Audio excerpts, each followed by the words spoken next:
দোকানের সামনে নারী পুরুষের ভিড়, কেউ বসা কেউ দাঁড়ানো। হঠাৎ ভিড়ের মধ্যে নারীদের হুড়োহুড়ি, ধাক্কাধাক্কি।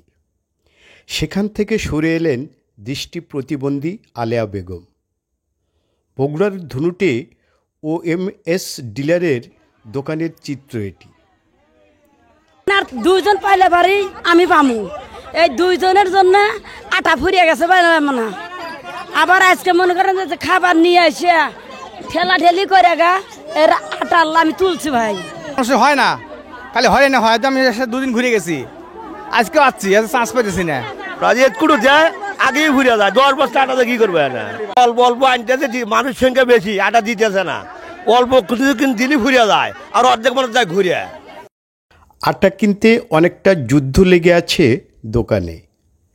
দিন দিন সীমিত আয়ের মানুষের ভিড় বাড়তে থাকায় ভোগান্তিরও শেষ নেই। ভোর থেকে লাইনে দাঁড়ান অনেকে। একদিকে রোদের তেজ, অন্যদিকে ভিড়ের চাপে ধাক্কাধাক্কি। 24 টাকা কেজি আটা কেনার জন্য সয়ে যাচ্ছেন সব ভোগান্তি। লোক সংখ্যা অনেক বেশি, এই বেশির কারণে অর্ধেক মানুষ ফেরত যায়। আটা পাই না, এই 6টার সময় এসে দাঁড়িয়ে আছেন, পামু কি না বাবা আল্লাহ জানে। 7টার সময় আসছি এখানে, তাও পাচ্ছি না। 7টার সময় আসছি আটার জন্য, এসে ওদের মধ্যে দাঁড়িয়ে আছি, এমন ধরে পাই নেই। আজ 3 দিন হলে ঘুরে যেতেছি। পৌর এলাকায় 6 জন ডিলার সপ্তাহে 5 দিন 2টি পয়েন্টের দিনে 1 টন আটা বিক্রি করেন।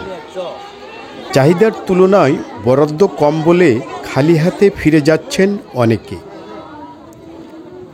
আগে দিছে বেলুড়া থেকে দিছে, সন্ধ্যে এখন আটা দিছে, আর এখন দেখে এখন দিয়ে আবার এরকম আজকে যাওয়া কালকে আবার এসো।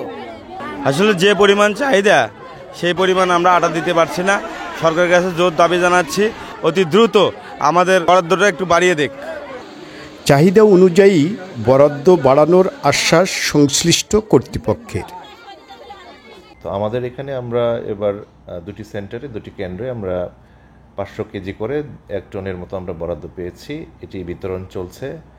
তো আমরা সরেজমিনে যেটা দেখেছি যে মানুষের অনেক চাহিদা, মানুষের অনেক তারা ভিড় করছেন এই কেন্দ্রগুলোতে।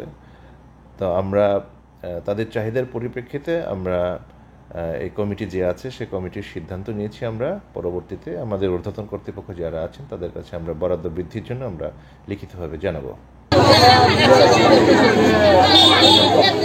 OMS দোকানে প্রতিদিনই বাড়ছে গরিব মানুষের ভিড়, কিন্তু চাহিদার তুলনায় বরাদ্দ কম হওয়ায় অনেকেই ঘন্টার পর ঘন্টা দাঁড়িয়ে থেকে খালি হাতে ফিরে যাচ্ছে। এমন বাস্তবতায় বরাদ্দর পরিমাণ বাড়ানোর দাবি ভোক্তাদের। রফিকুল আলম, দৈনিক করতোয়া, ধুনুট, বগুড়া।